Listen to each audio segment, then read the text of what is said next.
Olá, tudo bem? Antes de mais nada, gostaria de me apresentar.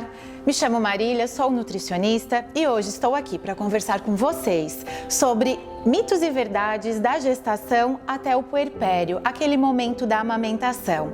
A gente sabe que a gestação compreende até 40 semanas e nessas 40 semanas muitas transformações acontecem no organismo, no corpo da mulher. Transformações metabólicas, transformações fisiológicas, corporais e nutricionais. Eu vou chamar a minha colega nutricionista Nicole, que ela vai falar com vocês um pouquinho sobre as modificações que ocorrem em cada trimestre, tá ok? Olá, me chamo Nicole, sou nutricionista e quero conversar um pouquinho com vocês então sobre os trimestres da gestação. O primeiro trimestre, que compreende a primeira e 12 semanas da gestação, neste período, o ganho de peso dessa gestante, ele não é tão evidente.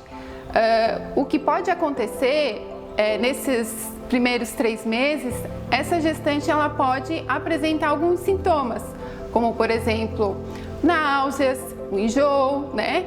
Pode apresentar também os vômitos, o que a gente pode adaptar essa alimentação da gestante para estar prevenindo esses sintomas.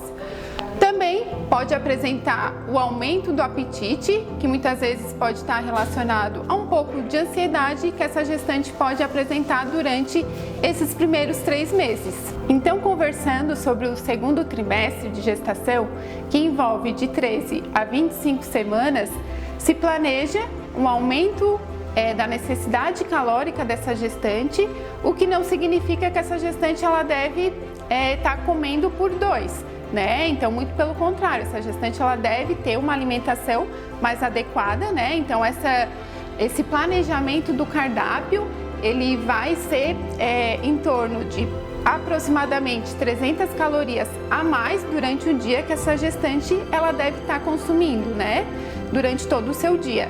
Também nesse trimestre vai ser avaliado a necessidade de alguns nutrientes mais específicos, como por exemplo, a necessidade de aumentar a quantidade de ferro, a quantidade de cálcio, onde muitas vezes o médico obstetra e o nutricionista podem fazer essa avaliação para aumento do seu consumo. O terceiro trimestre, que é após 26 semanas de gestação, a gestante, ela pode apresentar alguns sintomas também, sintomas de azia, né, que novamente a nutricionista ela pode estar adaptando essa alimentação da gestante para minimizar esse efeito da azia, e também ela pode apresentar a constipação intestinal, que é aquele hábito intestinal um pouquinho mais preguiçoso, e novamente nós vamos fazer as alterações que necessita no cardápio dessa gestante. Então, gente, hoje preparamos um conteúdo bem interativo para que vocês participem conosco, né, deste momento. Preparamos um quiz. Ele é rápido, fácil. Sugiro que vocês peguem caneta e papel para nos acompanhar, ok? Vamos à primeira pergunta, então. As respostas são mito ou verdade, tá ok? A alimentação da mãe durante o período da gravidez é capaz de influenciar os hábitos alimentares do seu filho ao longo da vida? Mito ou verdade? Verdade. Realmente, nós temos uma grande responsabilidade neste momento, né, como mulheres. Os nossos hábitos alimentares não somente podem trazer prejuízos para a vida no momento da gestação, como também na vida adulta do seu filho. Durante a gestação, podemos desenvolver diabetes gestacional, pré-eclâmpsia. E já na infância, o bebê pode desenvolver obesidade infantil, diabetes também, mas na vida adulta ele pode desenvolver problemas cardíacos. Olha o tamanho da nossa responsabilidade. Essa fase se chama programação metabólica. Enquanto o feto está se desenvolvendo no seu útero, ele vai recebendo informações. Então a nossa responsabilidade é tamanha, porque os nossos hábitos alimentares, positivos ou negativos, vão influenciar a vida desta criança ou deste adulto. Tudo que a mãe come vai para o bebê? Mito ou verdade? Verdade. É importante a gente salientar nesse momento que tudo que a mãe come é necessário para o desenvolvimento deste bebê, deste feto. Também é importante a gente frisar que a partir da 28ª semana de gestação, o bebê já consegue sentir o paladar. Estudos nos comprovam que realmente o paladar ele é formado a partir deste período. Então, olha o tamanho da nossa responsabilidade. Tudo que comemos, tudo que bebemos, o bebê ele consegue sentir o paladar, ele consegue formar o seu olfato neste momento. Então, sim, é verdade. Tudo que a mãe come vai direto para o bebê e isso pode influenciar a qualquer momento da gestação e da vida adulta. Alguns cuidados com a alimentação são capazes de evitar os sintomas de náuseas e vômitos e azia durante a gestação? Verdade. Então, a alimentação ela vai ajudar essa gestante a minimizar os efeitos de enjoo, de azia. Então, passando algumas dicas de como a alimentação pode ajudar a prevenção desses sintomas. Para náuseas e vômitos, é o fracionamento das refeições, ou seja, que essa refeição ela seja a cada 2, a cada 3 horas durante o dia. Também evitar alimentos gordurosos, alimentos muito condimentados ou muito doces. Para a azia, a gestante ela deve estar mastigando bem os alimentos, né? Evitar aqueles molhos, frituras, cafés e temperos artificiais. Grávidas não podem tomar chá? Mito ou verdade? Mito. Então, essa gestante, ela pode fazer o uso de chás, desde que esse chá seja à base de frutas. Então, como por exemplo, chás de frutas em geral, maçã, maracujá, frutas vermelhas, que são mais seguros para o seu consumo.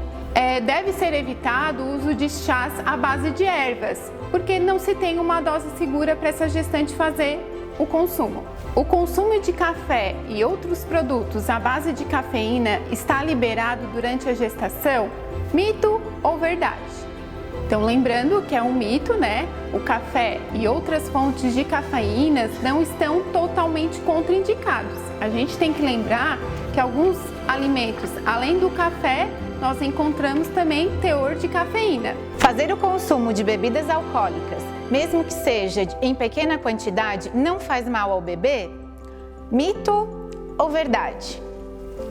Mito, gente. Não existe realmente comprovação científica que uma gestante pode fazer o uso de bebidas alcoólicas.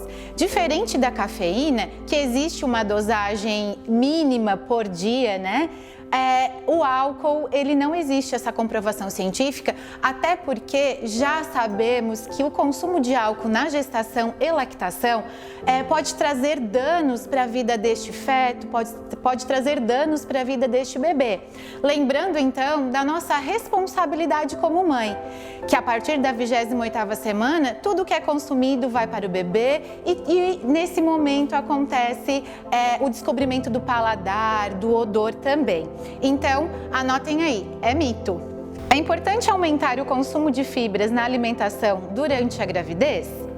Mito ou verdade? O que vocês acham? Verdade. Muito importante a gente frisar que a fibra ela é importante em qualquer fase da nossa vida, não somente no momento da gestação. Uma queixa frequente que temos em consultório são mulheres constipadas. E na gestação, essa situação fica um pouco mais evidente. Mas hoje trouxemos dicas para vocês, né? Então, fibras sozinha, elas não fazem efeito. Então, toda gestante deve ter um consumo elevado de fibras e água. Porque quando as duas entram em junção, é liberada uma substância que encapsula as fezes e leva para a excreção. Quando a fibra é consumida somente ela, acontece o efeito rebote. Essas fezes ficam ressecadas, difícil para expulsão. Em qualquer momento da vida, a gente deve consumir fibras. Hoje trouxemos para vocês o exemplo de uma refeição, de um almoço ou de um jantar, de um prato rico em fibras. Que não somente as fibras, a gente precisa estar utilizando aveia, linhaça, a gente encontra fibras naturais. Agora vamos visualizar uma composição de um prato onde se recomenda o que seria ideal para a gestante. 50% do prato pode ser dividido entre legumes, verduras, na sua forma crua, na sua forma cozida. Esses alimentos eles são ricos em fibras e vitaminas do complexo B. 25% do prato também pode ser composto por algum tipo de proteína, seja ela proteína de origem animal ou vegetal. Nós encontramos as carnes e seus derivados, nós encontramos no feijão. Aqui nós conseguimos garantir o aporte de ferro e do zinco. Os outros 25% do prato seria o carboidrato. E de preferência a gestante ela deve priorizar os carboidratos complexos, onde são encontrados nos cereais integrais, pois são absorvidos mais lentamente pelo nosso organismo. Existe algum tipo de alimento que aumenta a produção de leite na puérpera? Nesta mãe que acabou de ter bebê? Mito ou verdade? Mito. Não existe comprovação científica que exista algum alimento capaz de fazer com que essa ação aumente, que esse leite materno aumente a produção. O que existe são muitos mitos populares que algum alimento possa fazer o aumento dessa produção, exatamente como a gente escuta muito sobre a cerveja preta. Bebidas alcoólicas, elas são contraindicadas neste período, ok? Então, é mentira. Nossa próxima pergunta é: o que a mãe come pode causar cólicas no bebê? Mito ou verdade? O que vocês acham? Novamente, mito. Não existe comprovação científica que algum alimento possa causar cólicas no bebê. O que temos são alimentos que possam gerar algum desconforto gástrico. Então, quando a gente perceber que comi algum alimento e este alimento deixou o bebê um pouquinho irritadiço, um pouquinho choroso, a gente vai suspender ele por um momento. Suspende 2, 3 dias e depois volta a fazer essa introdução. O que é importante a gente salientar nesse momento é que a flora microbiana do bebê, ela é formada dia após dia, amamentação após amamentação. Então, um alimento que hoje pode trazer um desconforto, amanhã talvez não traga. A dica é: introduza na sua refeição um alimento diferente hoje, amanhã volta a sua dieta normal e no terceiro dia faz a introdução de um novo alimento. Assim você vai fazendo testes e vai conseguindo adaptar a sua alimentação ao momento de amamentação do seu filho. Então, falando agora um pouquinho sobre os alimentos com maior relação para o desenvolvimento da cólica da criança. Alimentos como embutidos, industrializados de maneira geral, açúcares, refrigerantes, frituras de modo geral também, alguns alimentos que a gente encontra algum teor de cafeínas, alguns alimentos que podem estar fermentando mais esse intestino da mãe e do bebê, como o feijão, o repolho, couve-flor, brócolis. Também alimentos onde a gente encontra alimentos mais cítricos, como a laranja, o limão. Então a mãe tem que começar a observar para ver se pode ter essa relação com a cólica. Vamos para mais uma pergunta. Durante a amamentação, o bebê não precisa tomar água, chás e suco? O que você acha? Mito ou verdade? Verdade. Realmente, nesse período, o bebê não precisa de nem outro tipo de líquido a não ser o leite materno. Importante a gente salientar que não existe leite fraco.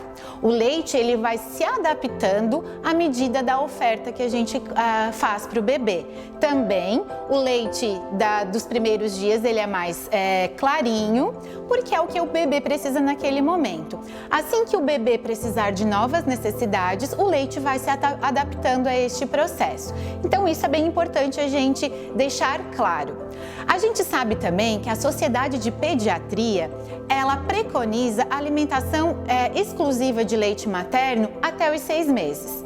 Após os 6 meses, a gente começa a fazer a introdução da alimentação complementar, que uma delas iremos trazer hoje, que é a BLW. Então, falando agora sobre a alimentação complementar da criança, a gente sabe que após os 6 meses deve-se iniciar a alimentação complementar, seja na forma de papa ou de purê, Mas também existe outro método de alimentação complementar, que se chama BLW. O que significa isso? Na alimentação complementar BLW, a criança ela passa a ter interação com o alimento. Ela que vai fazer a escolha, ela vai sentir o cheiro, ela vai sentir o sabor.